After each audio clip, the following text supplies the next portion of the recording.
Hello and welcome to the Fifth Down Huddle. Today is February 22nd, a Saturday.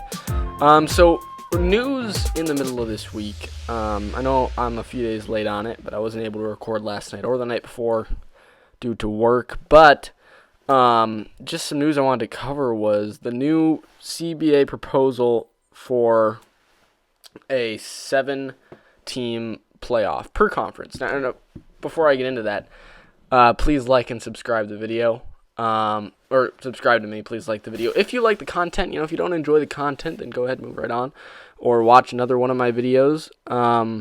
But yeah, thank you for tuning in. So let's get huddled up and let's get right into this.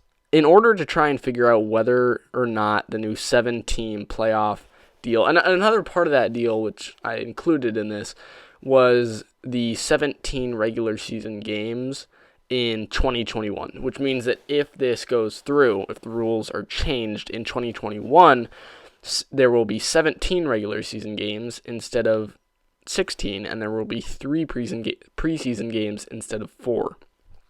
Now, what the current CBA, just for this next year, is that each conference, the AFC and the NFC, would have 7 teams each instead of 6 in the playoffs.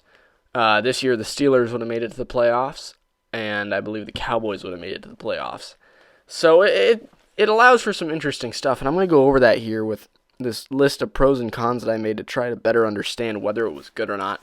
So one of the pros, just for the NFL in general, is kind of some more money.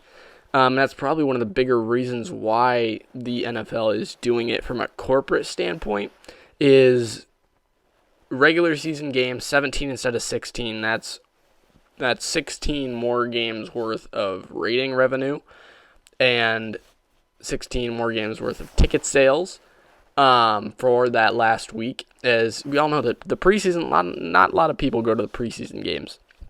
So to add a regular season game and to take away a preseason game results in more money for the NFL. And with the 7 playoff teams as well in the playoffs, there would be another wild card game for each conference, just an extra game overall for each conference, which again leads to more rating money, more ticket money, and kind of going along with that money into the next pro is that less teams get cut out early on, meaning that sometimes when we hit around that week 10, week 11, week 12 mark is when kind of some of the lowly teams get cut out of the playoffs. And it's interesting because now if we have 7 playoff teams will have a bit more time to get into the playoffs, meaning they can still have not a very good record around week 10 and still technically be in it, or even up, all the way up. Just meaning that it will be a lot more interesting to see who gets into the playoffs because there's going to be an extra spot, which again results in more money for the NFL.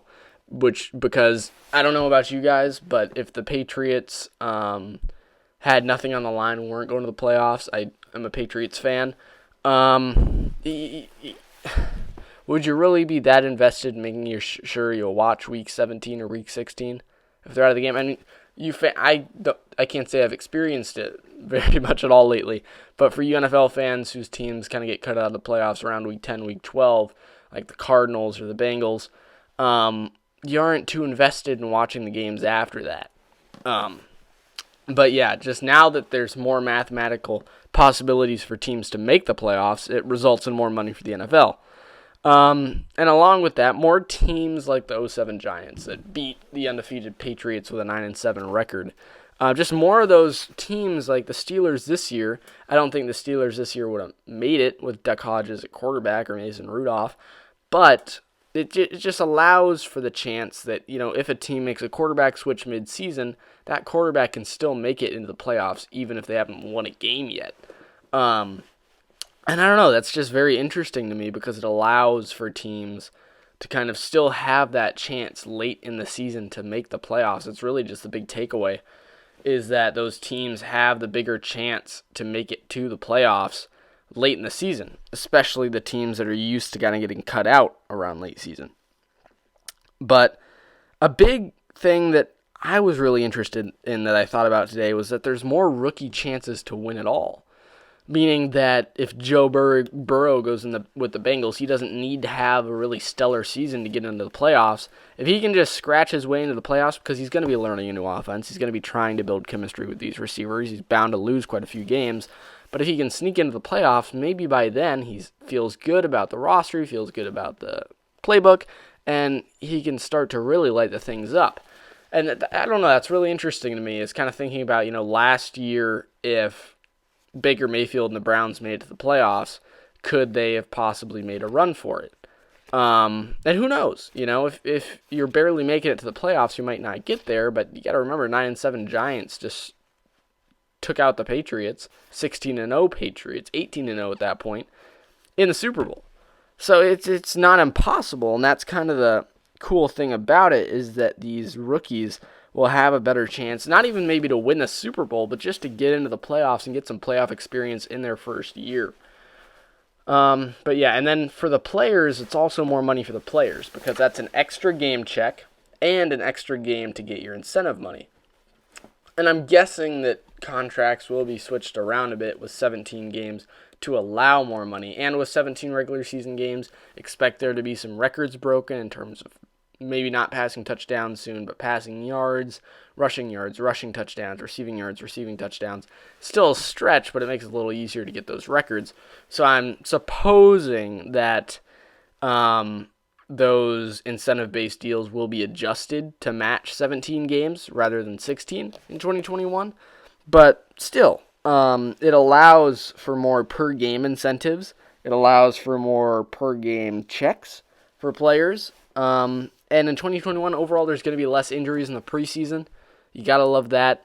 You got to hate it when in the preseason players get knocked down.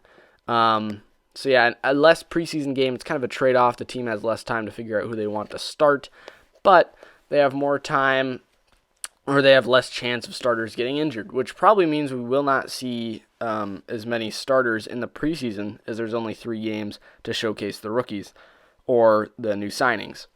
So those are the pros that I've laid out for you, and now I'm going to go into just a few cons that I had. I didn't see nearly as many cons as I saw pros, but one of the cons is kind of a very big important one, is that it makes the regular season games less valuable in 2021. And even now, with 7 playoff spots, it makes it so that a regular season game, even not by a lot, but still is not as important as it would be before. Because with 7 regular season games, you can now lose more games.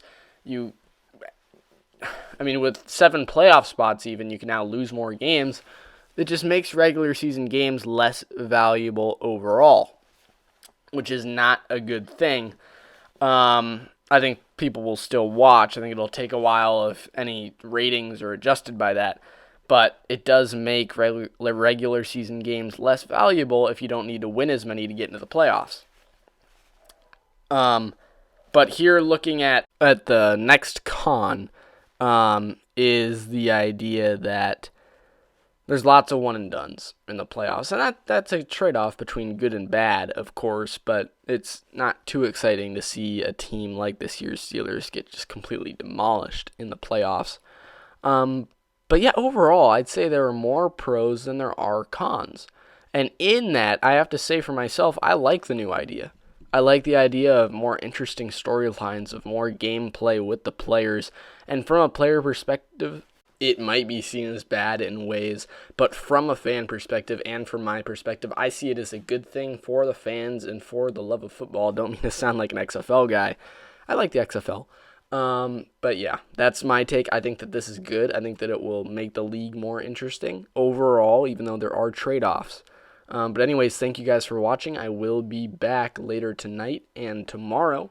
So thank you so much for watching. Please subscribe, please like the video, and I will see you next time.